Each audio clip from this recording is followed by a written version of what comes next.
पंजाब सरकार की ओर से मुख्यमंत्री सेहत बीमा योजना के आज से शुरुआत की जा रही है। मुख्यमंत्री भगवंत सिंह मान और आम आदमी पार्टी के राष्ट्रीय अध्यक्ष अरविंद केजरीवाल मोहाली से इस योजना को लॉन्च करेंगे। इस योजना के तहत पंजाब के हर परिवार को 10 लाख रुपए तक का मुफ्त कैशलेस इलाज दिया जाएगा। इस योजना में किसी भी तरह की आय सीमा नहीं रखी गई है।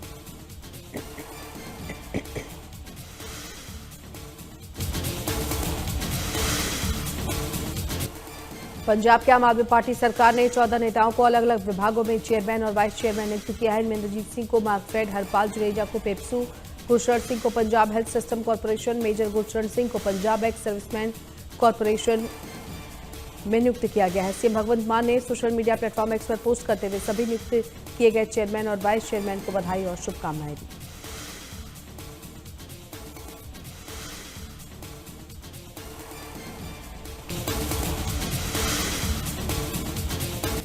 कैबिनेट मंत्री तरुण सिंह सौध ने चंडीगढ़ में प्रेस कॉन्फ्रेंस की। इस दौरान उन्होंने कहा कि पंजाब सरकार का मोटिव हर वर्ग को साथ लेकर चलना और उनके जीवन स्तर को ऊपर उठाना है। प्रदेश में 3100 के करीब खेल मैदान बनाए जा रहे हैं, जिनकी देखरेख के लिए 3 फ्लाइंग स्क्वाड की टीमें तैयार की गई हैं, जो अलग अलग प्ले ग्राउंड का निरीक्षण करेंगी। मंत्री तरुण सिंह सौध ने बताया कि हाल ही में उन्होंने 3 प्ले ग्राउंड का दौरा किया था।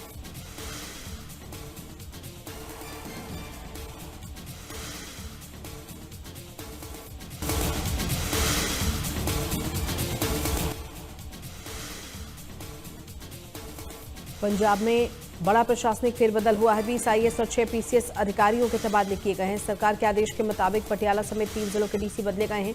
आईएएस अधिकारी आदित्य डेजलवाल को रोपड़ का डीसी नियुक्त किया गया। इसके साथ ही विजय नामदेव राव को वित्त विभाग के सचिव के साथ प्रवासी भारतीय मामलों के विभाग का अतिरिक्त प्रभार सौंपा गया है।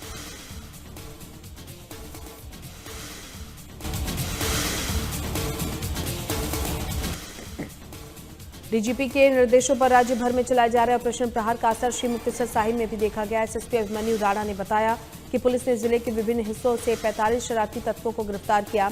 अपराधियों और गैंगस्टरों की कमर तोड़ने के लिए जिले के हर छोटे बड़े हॉटस्पॉट्स पर विशेष नाकेबंदी की गई। इस अभियान का मुख्य उद्देश्य गैंगस्टरों पर नकेल कसना और भगोड़े अपराधियों को गिरफ्तार करना है।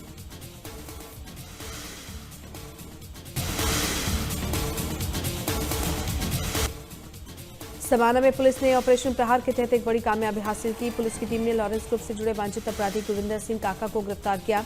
आरोपी के पास से एक पिस्तौल और जिंदा कारतूस बरामद हुए हैं। एसपी वैभव चौधरी के मुताबिक प्रदेश की शांति भंग करने वाले शरारती तत्वों को किसी भी कीमत पर बख्शा नहीं जाएगा।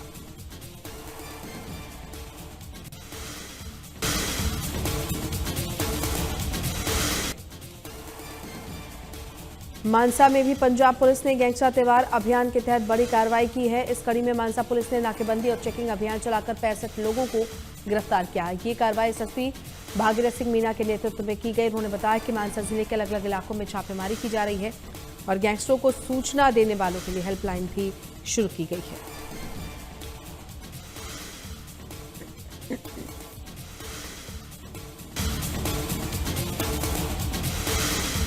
पठानकोट में पुलिस ने गैंगस्टर त्योहार अभियान के तहत बड़ी कार्रवाई की। पुलिस की टीमों ने अलग अलग जगहों पर छापेमारी कर करीब 30 गैंगस्टर्स को हिरासत में लिया।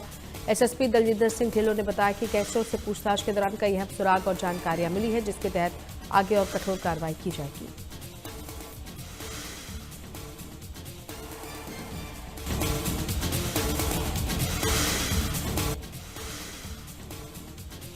पंजाब के फरीदकोट में भी गैंगस्टर त्योहार के तहत पुलिस ने बड़ी सफलता हासिल की। 36 घंटे के अंदर 151 आरोपियों को गिरफ्तार किया गया है।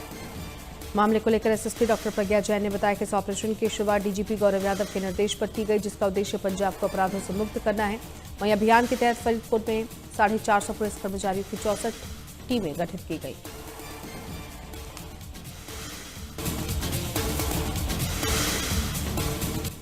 पंजाब के फिरोजपुर में गैंगस्टर त्योहार अभियान के तहत एक और बड़ी कार्रवाई की गई, जहां एसपी भूपेंद्र सिंह के नेतृत्व में पुलिस ने कई टीमों का गठन किया। इस दौरान कई इलाकों में छापेमारी कर कई आरोपियों को गिरफ्तार किया गया। साथ ही पुलिस ने आरोपियों के पास से हथियार भी बरामद किए हैं। एसएसपी ने स्पष्ट संदेश देते हुए कहा कि फिरोजपुर में गैंगस्टर और अपराधियों के खिलाफ यह अभियान लगातार जारी रहेगा।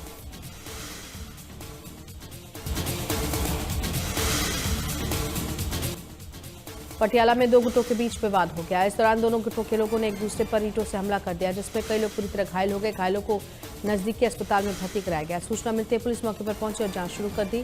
वहीं पुलिस अधिकारियों ने बताया कि विवाद निजी रंजिश के चलते हुआ है।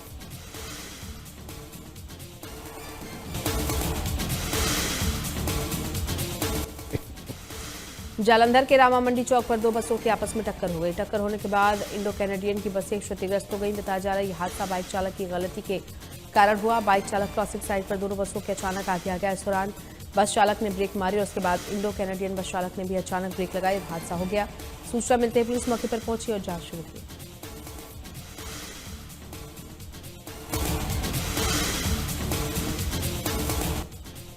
हरियाणा के मुख्यमंत्री नायब सिंह सैनी ने पानीपत में उद्योगपतियों के साथ भविष्य की रूपरेखा को लेकर बैठक की। Haryana chamber of commerce and industry and HSIIDC के संयुक्त तत्वाधान में आयोजित इस बैठक में पानीपत, करनाल और कुरुक्षेत्र के लगभग 200 प्रमुख उद्यमी शामिल हुए। बैठक का मुख्य केंद्र हरियाणा विजन 2047 रहा। कार्यक्रम स्थल पर फ्यूचर रेडी हरियाणा की थीम के जरिए राज्य को $1 ट्रिलियन प्लस इकॉनमी बनाने और विकसित भारत के लक्ष्य में हरियाणा की भागीदारी सुनिश्चित करने पर जोर दिया गया।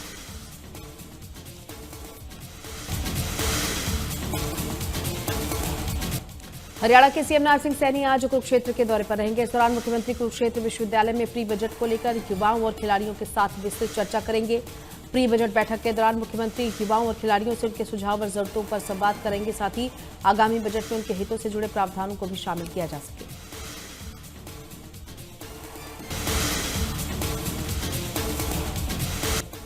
कुरुक्षेत्र में कांग्रेस के संगठन सृजन अभियान के तहत ट्रेनिंग कैंप आयोजित किया गया है, जिसमें बुधवार को लोकसभा में नेता प्रतिपक्ष राहुल गांधी पहुंचे। इस दौरान उन्होंने हरियाणा और उत्तराखंड के जिलाध्यक्षों से मुलाकात की। इसमें हरियाणा के 32 जिलाध्यक्ष और उत्तराखंड के 28 जिलाध्यक्ष मौजूद रहे। राहुल गांधी ने सभी जिलाध्यक्षों को कहा कि वो गांव-गांव जाकर लोगों को अपने साथ जोड़ें।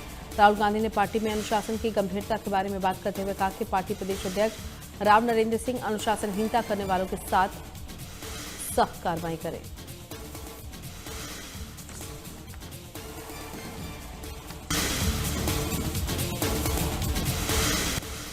फरीदाबाद में होली चाइल्ड स्कूल की एक तेज रफ्तार बस ने मोटरसाइकिल सवार 3 सरकारी स्कूल के छात्रों को जोरदार टक्कर मार दी, जिसमें 11वीं के एक छात्र की हालत गंभीर बनी हुई है। हादसे में घायल छात्रों को पुलिस ने निजी अस्पताल में भर्ती कराया, जहां उनका उपचार जारी है। परिजनों ने स्कूल बसों की अनियंत्रित गति पर गुस्सा जताते हुए ड्राइवर के मेडिकल और सख्त कार्रवाई की मांग की।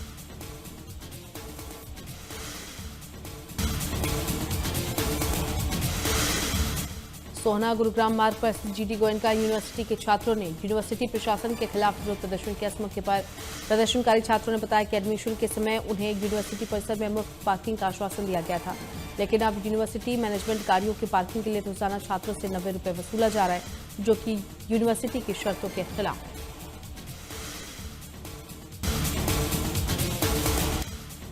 उत्तर प्रदेश के मुख्यमंत्री योगी आदित्यनाथ आज मेरठ के दौरे पर रहेंगे। इस दौरान वो सालवा स्थित मेजर ध्यानचंद खेल विश्वविद्यालय के निर्माण कार्यों की समीक्षा करेंगे। विश्वविद्यालय के निर्माण को अप्रैल 2026 तक पूरा करने का लक्ष्य है। करीब 49 महीनों से चल रहे निर्माण कार्य में अब तक लगभग 80% काम पूरा हो चुका है।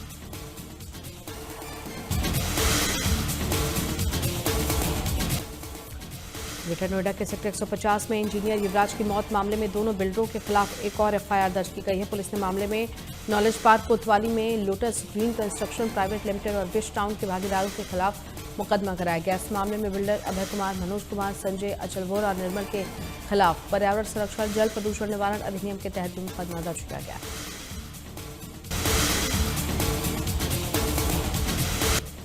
उत्तराखंड के मुख्यमंत्री पुष्कर सिंह धामी ने कहा कि उनकी सरकार हमेशा कर्मचारियों के हितों के लिए काम करती रही है। उन्होंने ऐलान करते हुए कहा कि उपनल कर्मचारियों को समान वेतन समान कार्य के आधार पर बढ़ाया जाएगा और इसे जल्द ही लागू किया जाएगा। मुख्यमंत्री ने बजट की तैयारियों पर भी अपनी प्रतिक्रिया दी और कहा कि तमाम क्षेत्रों के लोगों से संवाद किया जा रहा है।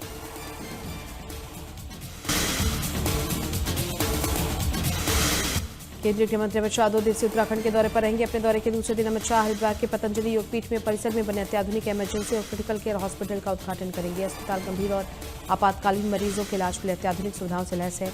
यहाँ इमरजेंसी सेवाएं, ICU, ventilator, support, trauma care और अन्य क्रिटिकल केयर सुविधाएं उपलब्ध कराई गई हैं। इसके बाद गृहमंत्री गायत्री तीर्थ शांति कुंज में अखंड ज्योति दर्शन के लिए पहुंचेंगे।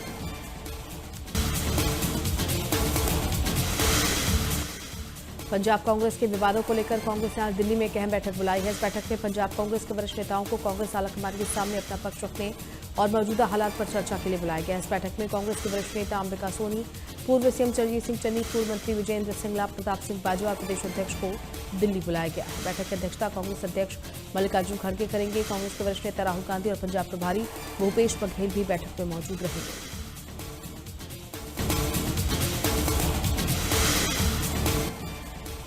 दिल्ली के मंगोलपुर इलाके में चाकूबाजी की घटना सामने आई, जिसमें 25 वर्षीय युवक आकाश की मौत हो गई। स्थानीय लोगों के मुताबिक घायल युवक को अस्पताल ले जाया गया, जहां डॉक्टरों ने इसे मृत घोषित कर दिया। दिल्ली पुलिस के अधिकारी ने बताया कि आरोपी की पहचान कर ली गई है और उसे पकड़ने के लिए लगातार छापेमारी की जा रही है।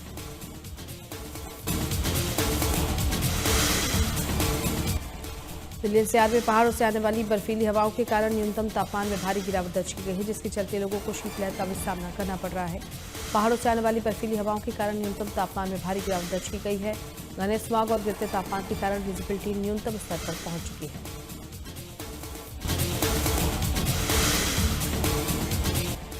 जम्मू कश्मीर में गणतंत्र दिवस से पहले सुरक्षा व्यवस्था बढ़ाई गई है। सीआरपीएफ की 84वीं बटालियन ने रामबन में जम्मू श्रीनगर राष्ट्रीय राजमार्ग 44 पर सुरक्षा अभियान तेज कर दिया है। बटालियन के कमांडेंट एन रणबीर सिंह ने बताया कि कश्मीर की जीवन रेखा माने जाने वाले इस राजमार्ग की सुरक्षा सीआरपीएफ की जिम्मेदारी है। रामबन में 47 किलोमीटर तक सड़क सुरक्षा, रोड ओपनिंग, पेट्रोलिंग की जा रही है।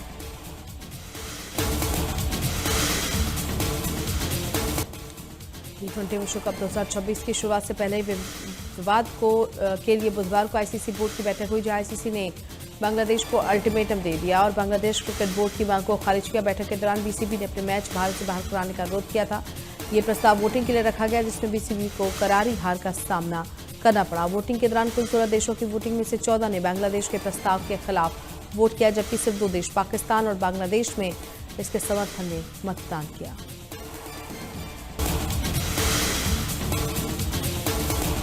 भारत न्यूजीलैंड के बीच खेली जा रही T20 सीरीज का पहला मैच टीम इंडिया ने 48 रन से जीत लिया। टीम इंडिया ने पहले बल्लेबाजी करते हुए 20 ओवर में 238 रन बनाए। ओपनर बल्लेबाज अभिषेक शर्मा ने 84 रनों की तूफानी पारी खेली। दूसरी पारी में बल्लेबाजी करने उतरी न्यूजीलैंड की टीम 190 रनों पर ढेर हो गई। वहीं न्यूजीलैंड की टीम से कलिन फिलिप्स ने सर्वाधिक 78 रन बनाए।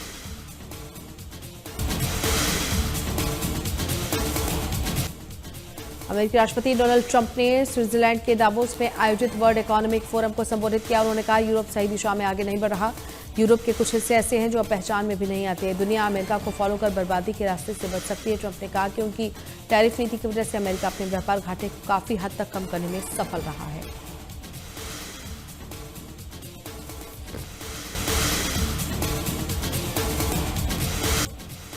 अमेरिकी राष्ट्रपति डोनाल्ड ट्रंप ने दावोस में वर्ल्ड इकोनॉमिक फोरम में भाषण के बाद प्रधानमंत्री नरेंद्र मोदी की जमकर तारीफ की। ट्रंप ने पत्रकारों से बातचीत करते हुए भारत अमेरिका ट्रेड डील पर कहा कि प्रधानमंत्री नरेंद्र मोदी को लेकर उनके मन में बहुत सम्मान है। वो बेहतरीन शख्स हैं और उनके दोस्त हैं। साथ ही कहा कि भारत और अमेरिका के बीच जल्द बेहतरीन ट्रेड डील होने जा रही है। हालांकि जब ट्रंप से ट्रेड डील के बारे में किसी टाइमलाइन के बारे में बताने के लिए कहा गया तो उन्होंने कोई जवाब नहीं दिया।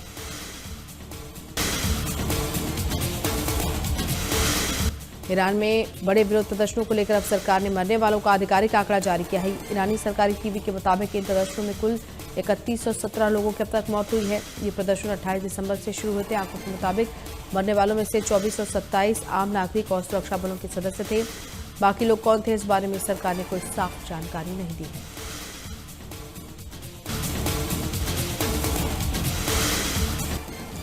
स्विट्जरलैंड के दावोस में वर्ल्ड इकोनॉमिक फोरम आयोजित किया जा रहा है। फोरम में दुनिया भर के कई शीर्ष नेता शामिल हो रहे हैं। इस दौरान अमेरिका के राष्ट्रपति डोनाल्ड ट्रंप ने मीडिया से बातचीत करते हुए चीन और रूस को लेकर भी बयान दिया। उन्होंने कहा कि हमारे चीन के राष्ट्रपति शी जिनपिंग और रूसी राष्ट्रपति व्लादिमीर पुतिन के साथ अच्छे संबंध रहे।